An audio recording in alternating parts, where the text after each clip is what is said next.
Ambas empresas con larga trayectoria. Dina cumplió 65 años esta semana. Scania lleva casi 90 años desde su primer producción de su primer vehículo pesado a gas. Hacemos parte de la Asociación Mexicana de Gas Natural y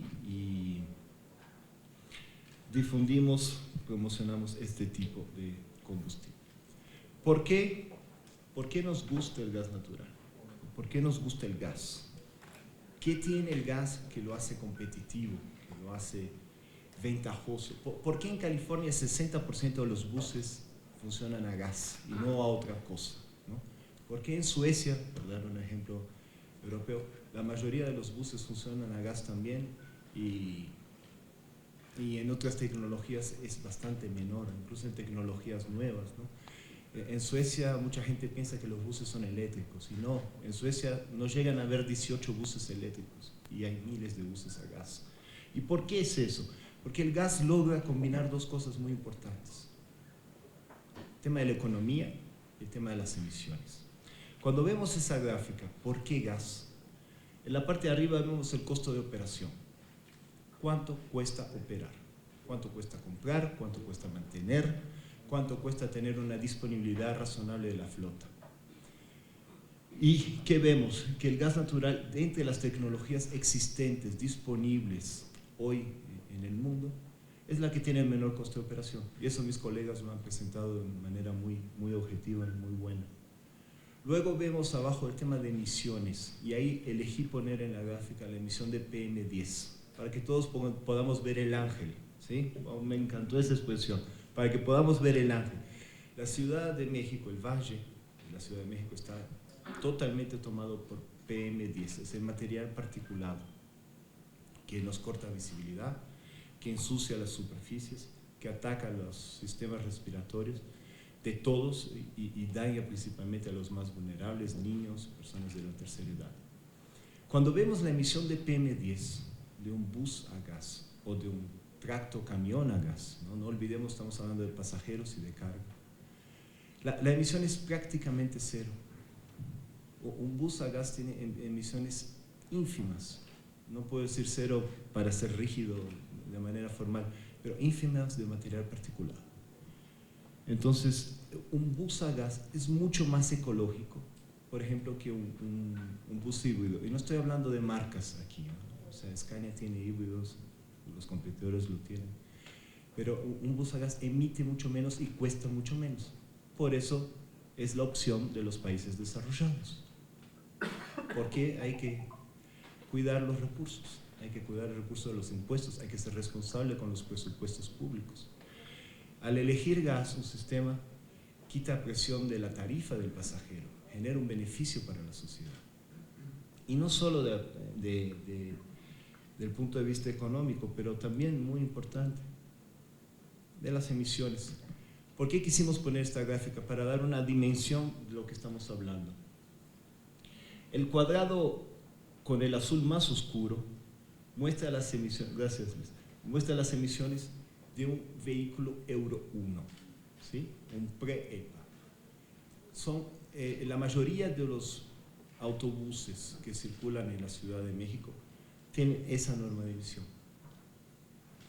En un eje tenemos el NOx, siempre se mide en gramos por kilovatio hora, porque es la unidad de medida. Si no ponemos esa unidad de medida, siempre una moto es más ecológica que un bus, entonces medido en gramos kilovatio hora. ¿Por qué el NOx es importante? El NOx es lo que genera el ozono. Los vehículos no emiten ozono, el ozono se genera a través del NOx y de elementos que hay en la atmósfera. Con la luz del sol generan el ozono, que luego del material particulado es el segundo más importante o peor villano de la salud pública de la Ciudad de México. Entonces vemos el cuadrado azul, el NOx en el eje vertical, en el eje horizontal el material particulado. Cuando comparamos, por ejemplo, con un vehículo de una última norma de emisión, tanto europea como norteamericana, un EPA 14 o un Euro 6, podemos decir sin exageración que centenas de buses Euro 6 emiten lo mismo que un bus Euro 1. ¿Queremos limpiar el aire de la ciudad? ¿Qué hay que hacer? Renovar la flota circulante. ¿Y con qué combustible? Con el gas. Con la gráfica, el menor cuadrado ahí muestra el límite de la emisión Euro 6. Pero si viéramos la emisión de un bus a gas, es bastante menor de la norma Euro 6, porque el material particulado es prácticamente cero. Y el NOx es menor que el NOx que se logra con un vehículo diésel Euro 6. Y esa es una de las grandes ventajas. Con menos NOx y con menos material particulado tenemos una mejor atmósfera. Y aliado a eso, un menor costo de operación que mencionamos. ¿Y por qué el menor costo de operación es importante? Ok, un vehículo a gas cuesta más que un vehículo a diésel. ¿Sí? Depende de la especificación, si es un articulado, el peso del motor es menor, si es un vehículo corto, el peso del motor es más grande. Pero hablamos que un 25% aproximadamente de diferencia de costo inicial. Puede ser un poquito más, un poquito menos, dependiendo de la especificación. Y ese valor se recupera muy rápido. Con la diferencia de precio de combustible que hemos visto, estamos hablando de un 50% de diferencia de costo de combustible. Ayer cenaba en Monterrey con un operador que trabaja con un gas natural. Está muy contento. Piensa seguir aumentando su operación apenas con gas natural. En su operación anterior a diésel tenía un costo de casi 40% de su costo total era el combustible. Hoy con gas natural tiene el 22% de su costo total de operación, el combustible. Esa es una de las grandes ventajas de este.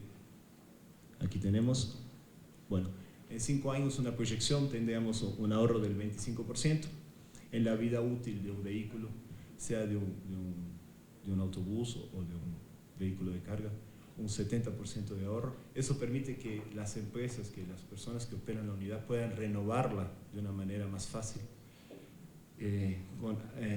antes. Y ahora dejo la palabra al señor Sivak, que va a comentar un poco de nuevas tecnologías en ese sector, tecnologías que se pueden adaptar a la flota que ambas empresas venden hoy en el mercado. Muchas gracias, Henrich. ¿Qué tal? Buenos días.